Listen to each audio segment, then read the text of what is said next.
Okay, let's dive into this. Welcome to today's Explainer. We're going to be exploring one of the absolute most mind-bending science fiction concepts out there. We're looking at the story of Arrival, which is a tale that completely flips the script on what first contact looks like.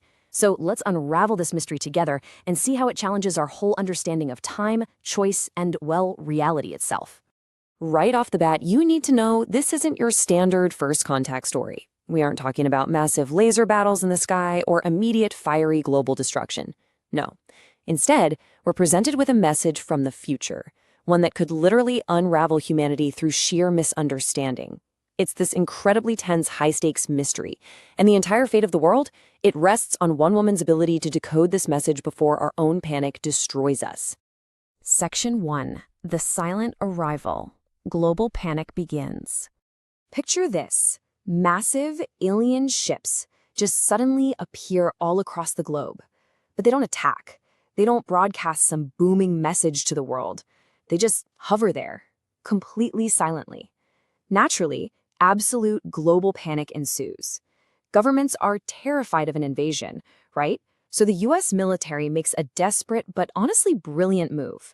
They don't just send in soldiers, they bring in a brilliant linguist named Dr. Louise Banks. Her mission is clear, but almost impossibly difficult. She has to find a way to communicate with these beings before international panic just boils over into an all-out global war. Section 2. The Circular Language, Decoding the Unknown. Let's move to and see how this builds. So inside that ship, Dr. Banks comes face to face with these beings we end up calling heptapods. And they don't communicate with spoken words or vocal cords like we do. Instead, they expel these incredibly intricate circular ink symbols right into the air. At first glance, it just looks like visual chaos to the human eye. But Louise quickly catches on that this isn't just a new alphabet. It's an entirely different way of processing reality. And this brilliantly illustrates the core divide here. On one side, human communication is totally linear. We speak in a straight line, right? Past, present, future. Subject, verb, object. But on the flip side, look at the heptapod communication. It's circular. It's entirely conceptual. A single circle conveys a massive, complex thought all at once with absolutely no true beginning and no end. And as Louise dives deeper into translating this, she realizes that learning their language doesn't just change how she talks. It's actually fundamentally altering the way her brain operates. Section 3. Escalating Panic. World Tension Rises. Now, you can imagine how fast things deteriorate on a global scale. Because of this massive communication barrier, other countries start misinterpreting the alien messages as a deadly threat. Global military pressure rapidly grows, and suddenly an attack on these ships becomes imminent. Nations are literally shutting down communications with each other, gearing up for a unified, preemptive strike. And meanwhile, Dr. Banks is desperately trying to convince the military that the aliens are actually here to teach us something, not attack us. It becomes this absolute terrifying race against humanity's worst instincts. Section 4. The Time Twist. A shocking breakthrough. So ask yourself this. What if the language you speak literally wires how your brain perceives reality? It's actually a real-world concept in linguistics, but here it's taken to the absolute extreme. By fully immersing herself in the heptapod's circular language, Louise's brain is getting completely rewired. And here is the massive breakthrough. Because of this language, time is experienced all at once. The heptapods do not experience the past, the present, and the future as a straight line like we do. Because their language is circular, their perception of time is circular. Everything is happening simultaneously. This means those disjointed flashbacks Louise has been having the whole time she's on the ship, they aren't memories. No way. They're visions of the future.